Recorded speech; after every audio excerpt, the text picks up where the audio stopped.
آنچه که ملاحظه کردیم، صدایی که شنیدیم، فضای غبارآلوده استدیو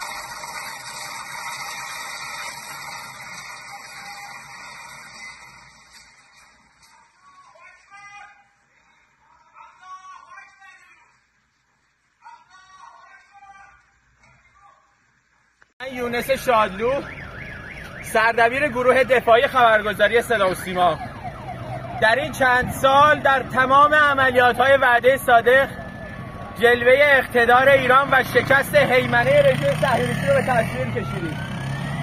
اینجا سازمان صدا و سیماست، مرکز فرماندهی جنگ رسانه ایران و مرکز به قدرت کشیدن تصویر اقتدار ایرانی و ایرانی جماعت و شکست هیمنه رژیم کودک کش صهیونیستی. من نمیدونم چند تا از همکارام داخل بودن، من طبقه اول بودم بمباران شد. نمیدونم چند تا از همکارام شهید شدن، نمیدونم چند نفر مجروح شدن.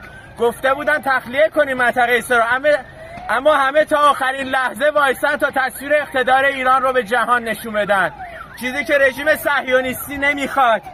این ثمره نخواستنش. فکر کرده سازمان صدا و سیما رو بزنه چی میشه؟ بدترش رو میبینید.